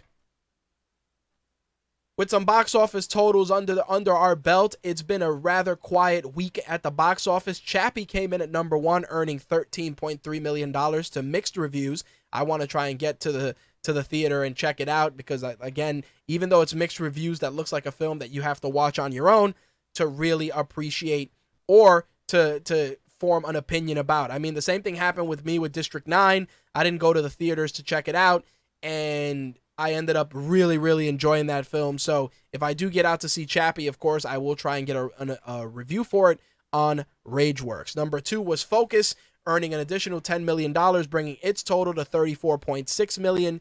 The second best exotic, Marigold Hotel, came in at number 3. The Kingsman dropped to number 4, bringing its grand total to $98 million. The SpongeBob movie was number 5. 50 Shades of Grey was number 6. McFarlane USA was number 7. The Lazarus Effect came in at 8. The Duff was number 9. And Unfinished Business came in with a terrible start, earning $4.8 million for the number 10 slot.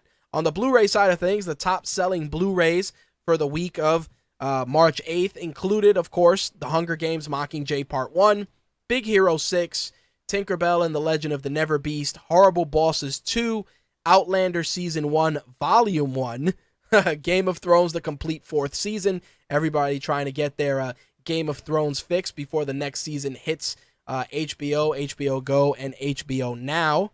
101 Dalmatians, Foxcatcher, The Interview, and Birdman. Big Hero 6, I added to that total by purchasing it, as did our very own Slick. The Hunger Games Mockingjay Part 1, we actually skipped seeing it in the theater due to mixed reviews, but my wife is a big Mockingjay Hunger Games fan, and she enjoyed the books, so I'm going to try and see it eventually, sooner rather than later. I did see Dracula, which I'm actually going to record a Minority Film Report for that, maybe this weekend, and release that as well as our Minority Film Report from Black Sea, which I thought was posted, but for some reason was stuck in draft mode in our Libsyn archive. So we'll definitely try and get those 2 out for you guys to check out. Those of you that have the MTR mobile app did get to enjoy the Black Sea content, but for some reason it did not get released to the general public, so we are going to work on that over the weekend. San Diego Comic-Con attendees looking forward to seeing some Marvel movie news at the event this year are in for some bad news, as James Gunn mentioned that Marvel Studios will not be at San Diego Comic-Con in July. Instead, Marvel will have a large presence at Disney's D23 Expo in August, joining Lucasfilm, which is sure to have a large presence there as well. Doesn't make any sense for them to do San Diego Comic-Con and then short themselves for the big D23 Expo. So, with that said, if you are going there in the hopes of getting a big scoop with regards to some Marvel news, I'm sure there'll be some sort of a presence there, but it will not be a presence as seen in previous years. Again, the D23 Expo should be the expo that is on your radar. In some small screen news, the Walking Dead companion series has received a 2-season order. Mind you, the first season hasn't even been finalized yet, but it did get a 2-season order on AMC, and considering the record-breaking numbers that the current Walking Dead has, it should not come as a shock to anyone.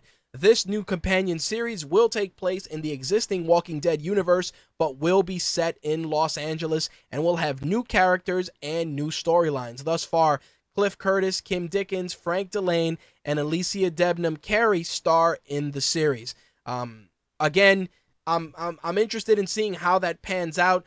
The first season will consist of 6 one-hour episodes, with the second season airing in 2016. I don't have a release date for that yet, but once I do, definitely you will get that from us ASAP, especially because most of us are Walking Dead fans here, so I'm sure that many of you are chomping at the bit for more Walking Dead content. Now, this next bit of news has ruffled quite a bit of feathers for those of us that are fans of this particular franchise. It is particularly interesting to see how it unfolds, and that is the Ghostbusters franchise, which, as many of us know, and as we reported on a previous episode, we are getting a female-led Ghostbusters film, but Deadline is reporting that Joe and Anthony Russo, who did Captain America and the Winter Soldier, are in talks to direct a separate film with Channing Tatum producing and likely starring in the film. This new film will be based on an idea that Channing Tatum is developing with Dan Aykroyd. Ivan Reitman actually said that they are looking to expand the Ghostbusters universe in ways that will include different films, TV shows, merchandise, and all things that are part of modern filmed entertainment. He said that it will be the scary supernatural premise mixed in with comedy as usual, meaning, from what I gather and from what many people are saying, is that Ghostbusters is going to expand beyond just catching ghosts. Again, I'm going to take a wait-and-see approach. It's very easy to dismiss this and say that it's going to suck right away, but Channing Tatum is not a terrible actor, and I really was surprised at how interesting and amusing 21 and 22 Jump Street were, so I am willing to give them the benefit of the doubt. Not only that, but Joe and Anthony Russo, after the amazing work they did on Captain America and the Winter Soldier, can essentially do no wrong in Hollywood, so we're definitely going to be keeping an eye on this story with much interest. Of course, the female-led Ghostbusters film will be the first one on the radar, and I'm sure that the Russo-backed Channing Tatum project will follow shortly thereafter. In addition to the Channing Tatum rumor, there's also a rumor that Chris Pratt may be involved as well. Of course, Chris Pratt is highly sought after his great work with Guardians of the Galaxy and his portrayal as Star-Lord and his work in Parks and Recreation. So it should not come as a shock, considering that he's got Guardians of the Galaxy 2 under his belt and the new Jurassic Park, and there's rumors that he is being groomed to be the next Indiana Jones as well. So, C. Tate's, Chris Pratt, we'll see how it goes. I think that it would be interesting and funny, but again, it's all about the story, it's all about the execution, and that's what really matters. But again, many of our listeners and readers definitely expressed some serious displeasure with the announcement of this film. Me personally, I'm going to take a wait-and-see approach. The other story making waves this week is Tim Burton being involved with Disney once again to bring a live-action Dumbo film to the big screen. This is going to use a combination of live action and CGI. Of course, for those of you unfamiliar, Dumbo is a story of a baby elephant with extremely large ears that can fly. Now, considering that Disney's been doing so well with live-action films thus far, seeing Dumbo in a live-action form is very, very interesting. I mean, they've already done Cinderella, and they did Maleficent, which was surprisingly good. They are working on Beauty and the Beast. So again, we're seeing Disney just evolve their medium past just doing cartoons and family films and giving us some interesting live action interpretations of those same films. Again, some people consider it double dipping, but I'm sure that Disney's bankroll begs to differ, especially with the success of Maleficent.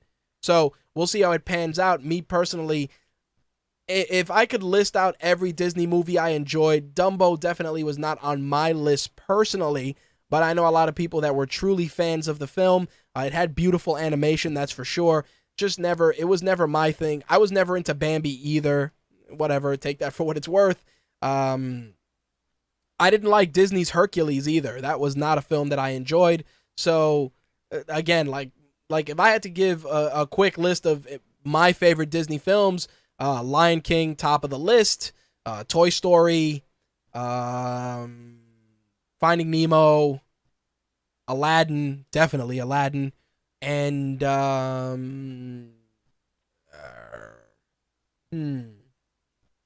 I'd probably have to say Snow White, or probably Snow White would go in that list. And if you wanted to go modern, I would say Wreck-It Ralph and of course Big Hero 6 are on that list. But if you wanted to go more older, those would be some of my favorite films. The other bit of small screen news I wanted to share is for those of you that watch Sleepy Hollow on Fox. Of course, the second season just wrapped up, and it appears that the third season, while it may happen, is in jeopardy because Mark Goffman, who was the showrunner for the series, is gone. They're currently looking for a replacement. Of course, Goffman was the showrunner for the first two seasons, which had great chemistry and great storytelling in the first season. The second season definitely felt a bit more disjointed, plus focusing the story on Katrina, who is a character that many viewers did not like, did not do the show any favors. As of right now, as I said, there is no replacement, but there is one in the works. As for the future of Sleepy Hollow, all signs point to a third season, but we don't know if it's going to be a shortened season and if it's going to be or if it's just going to be the end of the series as a whole. Me personally, I enjoyed the series. I found it to be interesting and have some really, really great moments. Plus, the chemistry between Detective Abby Mills and Ichabod Crane was very, very good, especially as the series progressed. But the stories definitely started taking a turn towards the more academic and formulaic, which is unfortunate because, like I said, it was definitely a show that got my attention. A lot of people compare it to Supernatural, but Supernatural is in its own lane. I could never compare a show to that. I'm not a Supernatural viewer. I've been trying to watch the seasons on Netflix. My wife, definitely a huge Supernatural fan, and I can see why so many people like the show because there's a lot of really cool pop culture references in there. It'll be a shame if Sleepy Hollow doesn't get a third season just because, like I said, the great chemistry between the two leads was one of the high points of that show. The other bit of news, take this as a rumor right now with a very, very huge grain of salt, and that is on the DC side of things. El Majimbe from Latino Review is reporting that Chris Pine is being considered to take the role of Hal Jordan / Green Lantern for the Justice League film in the DC Cinematic Universe. Of course, the Green Lantern film with Ryan Reynolds was hated by many for a multitude of reasons. I didn't hate the film. I definitely felt that there was a lot wrong with it, but not enough for me to loathe the film entirely. There's definitely worse movies out there, but I will say that Ryan Reynolds definitely was not happy with the way the film turned out, and considering that he's pretty much said numerous times that he didn't want to reprise the role, it's a no-brainer at this point that they want to recast. And honestly, if you can't get Ryan Reynolds, Chris Pine is just as good. And I actually think that Chris Pine has the acting chops to pull off a good Hal Jordan. Again, we'll see what happens because that is a very, very big rumor. But if it does pan out, Latino Review can definitely pat themselves on the back. As I mentioned when the show started, there is an update with regards to some Suicide Squad casting. If you remember a couple of weeks back, I said that there was a rumor that Joe Manganiello was being considered for the role of Deathstroke in Suicide Squad. Of course, Manu Bennett, or Manu Bennett, depending on how you pronounce his name, it plays Deathstroke currently on the Arrow TV series, but all signs are pointing towards Joe Manganiello doing the big screen interpretation. Of course, as of right now, this role is his to lose, only because the other actor being considered is Jason Clarke. So it comes down to either guy. Manganiello's name has been tossed around for numerous iconic DC roles, including Batman and Superman. So at this point, It's a matter of whether he wants to take that role or not. I think he definitely has the presence on screen to bring Deathstroke to life. We'll see what happens. Of course, if it is finalized by the time next week's show airs, we will definitely let you guys know. The other bit of news, and this is what we're going to close out with, is actually 2 sequel updates. The first, of course, is regarding Star Wars. During Walt Disney's annual meeting of shareholders, CEO and Chairman Bob Iger announced that the first Star Wars spin-off movie will be hitting theaters. It is called Rogue One, being directed by Gareth Edwards with a script by Chris Weitz. Felicity Jones will be the star in that film, and that film will begin shooting in London for a December 16th, 2016 release date. In addition to that, we of course have Star Wars The Force Awakens, which will be hitting theaters December 18th. The other sequel news on the Disney side is that Frozen 2 is being greenlit. Of course, that was announced as well during the annual shareholders meeting. This shouldn't come as a shock. As I said, Chris Buck and Jennifer Lee did a great job creating an iconic Disney film that pretty much wove its way into pop culture, not only with its soundtrack, but with the film's overall message and just positive delivery as a whole. And not only that, the film was pretty much flawless in execution. And when you have a film that has not only earned $1.2 billion, but has won 2 Academy Awards, a sequel is a no-brainer at this point. With regards to a release date, don't have one as of yet, but I'm sure that now that the film has been announced, the news will be coming fast and furious. So there you have it, guys. Star Wars, the Star Wars spin-off Rogue One hits theaters December 16th, 2016, and Frozen 2 has been greenlit. All right, so with that said, that is actually going to wrap up the entertainment news for this week. Let us take it away. You've just heard My Take Radio episode 280, which aired live on Thursday, March 12th, 2015. You can get archived episodes of this show along with any other past shows by subscribing via iTunes, Stitcher, or TuneIn Radio. If you're getting the show via iTunes, please take a moment and rate the show. We would really, really appreciate it. Otherwise, you can catch us every Wednesday at 11 p.m. Eastern, 8 p.m. Pacific for MMA and wrestling, and Thursdays at 11 p.m. Eastern, 8 p.m. Pacific for gaming and entertainment. You can also get the complete My Take Radio experience by getting the official My Take Radio app, available for Android, iOS, and Windows mobile devices. For Android, of course, you can hit up Amazon's Android Marketplace. For Windows, you will hit the Windows Store. And for iOS, of course, good old iTunes. Again, if you're using iTunes to get the app, please take a moment and rate it. We would really, really appreciate it. If you're interested in being a guest on a future episode of My Take Radio, have any questions, concerns with regards to scheduling, advertising, or any of the above, drop me a line, mtrhost@mytakeradio.com or rich@rageworks.net. As always, episodes of My Take Radio are published on rageworks.net within 24 hours of airing. So again, that's another way for you guys to consume the show. If you want to watch video, you can subscribe to our YouTube channel, youtube.com/MyTakeRadioTV or youtube.com/officialrageworks. My Take Radio TV, that channel will get only episodes of My Take Radio. Rageworks, official Rageworks, will get not only episodes of My Take Radio, but all our other video content as well, including other shows, reviews, unboxings, video game streams, you name it. That is where you'll be able to find that stuff. As always, I want to thank you guys for tuning in and continuing to support us. As I mentioned at the start of the show, we will be revisiting Patreon, so if you are interested in having a hand in MTR's growth and success, be on the lookout for that. We invite you to support us and be a patron, and we will definitely reward you for your efforts, not only by giving you more shows and more content, but by giving you some cool perks as well. On behalf of myself and the rest of the MTR and Rageworks team, I will see you guys next week. Thanks for tuning in. I am out of here. Peace. I'm rich, biatch! That's all, folks.